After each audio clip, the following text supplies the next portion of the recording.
Hello, everyone. Welcome to Silence in the City. This is my homily reflection for today, March 17, 2024. It is based off the gospel reading, which is from John chapter 12, verses 20 to 33. So, in this gospel reading, Jesus talks about the idea of inheriting eternal life or gaining eternal life mainly by not hanging on to this life. So here he talks about those who love their life in this world will lose it, and those who hate their lives in this world will gain eternal life. So will not perish, but gain eternal life. So a bit tricky passage to talk about. And also in this gospel reading, Jesus talks about his impending death.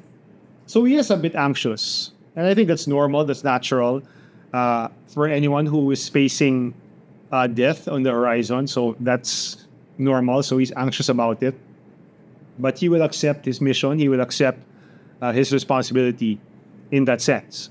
So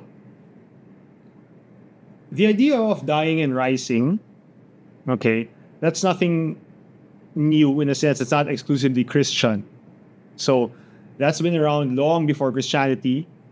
You will find dying and rising themes like in other mythologies around the world. Gods, goddesses, deities, what have you, dying, rising.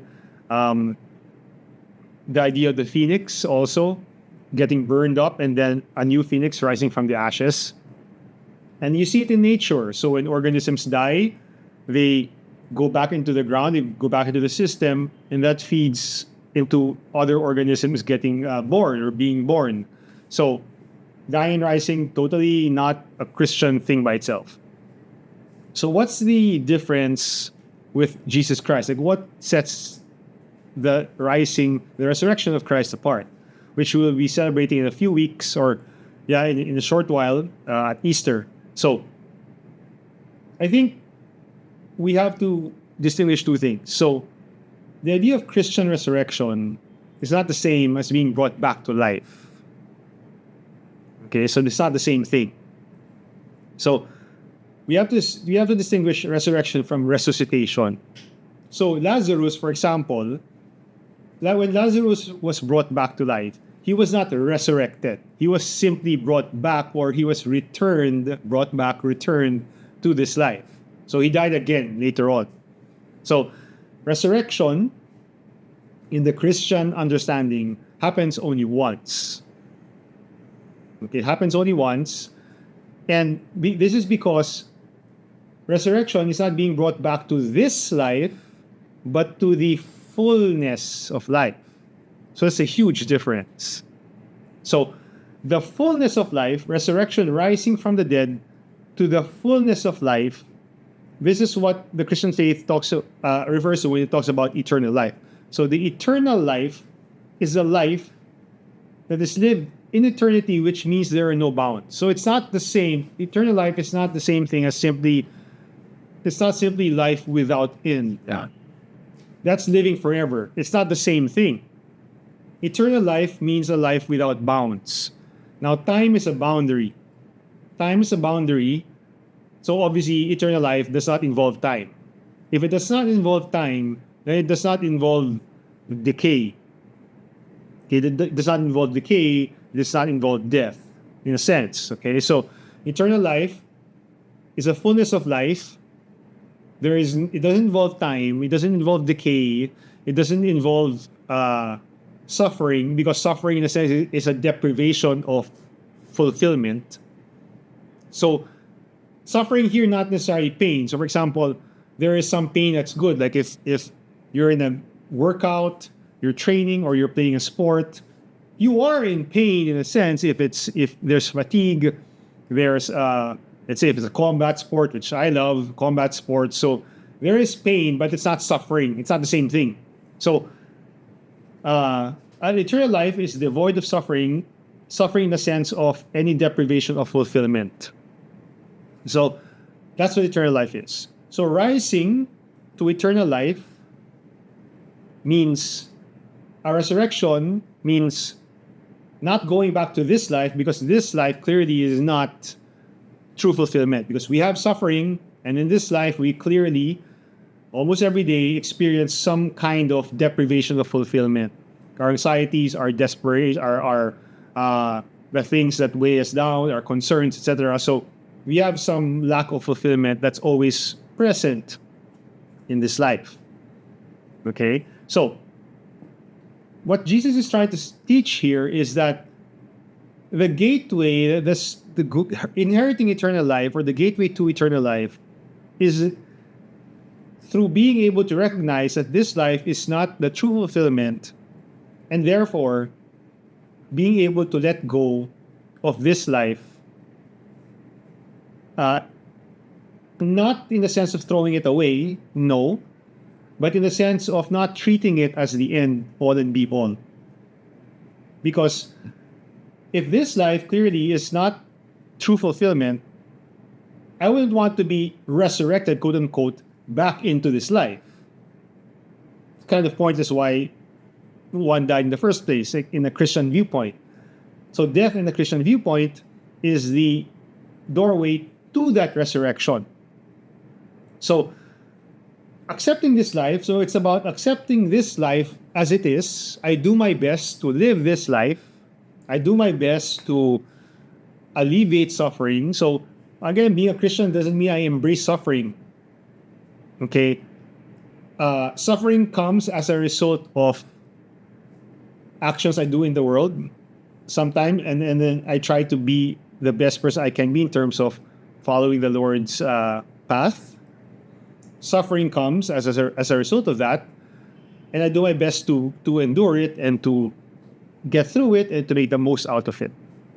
So accepting this life for what it is, doing our best in this life, but acknowledging that, quote unquote, when the time comes, I should be able to let go of this life so that I can live a life without bounds. Think about it this way. If I am, for example, if I think, for example, about treating this life as the end all and be all. So if I think, for example, I need to have a certain level of wealth, I need to have a certain social status, I need to have a certain reputation. And so I tell myself, I can't live without these things. So I can't live without a certain social status. I can't live without a certain reputation. Okay? Notice what I'm saying. I can't live without XYZ, all these things. So I'm already putting boundaries to myself. So I'm not saying that worldly fame, power, things like that, like these are all worldly things, like they're bad or they're evil. No. Take note that worldly fame, power, influence, etc., all these things can be tools that I can use, if I have them, I can use to carry out what I truly believe is God's will, like consensual in my conscience, etc. So these worldly tools are not evil in themselves. However, if I start thinking that I can't live without them, the idea of me not being able to live without them is a boundary. So whenever I have these tools in my life here on earth, I have to be cognizant of that fact that they imply a boundary. So when they imply a boundary, and I start thinking that I can't live without these things, then that means I can't live a life without bounds. That's a problem. That's going to be the problem, because eternal life is life without bounds. So the idea of me letting go in this world, quote unquote, is I be grateful for my blessings, for what I have, but I realize that if the moment I start thinking that I cannot live without these things, I am bounding myself on purpose. And so when the time comes, ultimately, when hopefully the Lord invites me into His kingdom, into eternal life, I might not be able to accept. I might decline the invitation because I will now realize that eternal life means living without bounds. But all my life here on earth, I've been so attached to these boundaries. Like I can't live a life without boundaries. I can't live a life without all these things. And so I believe that I can't cross the boundary of being able to get past them in a sense. So if I can't get past those things, the things themselves make a boundary around me. So if I can't get past them, I can't step into the boundless existence, which is eternal life. And so that's why the Lord talks about being able to let go, not destroy or toss aside, but being able to not hold on to whatever privileges and benefits we have in this world, in this life, not making them boundaries for ourselves. That's a key. They themselves are not evil in themselves, but avoiding turning them into the boundaries that will make us in the later on unable to accept a boundless existence. Okay, so thank you. And if you like this content, like, share, and subscribe, and I'll catch you next time.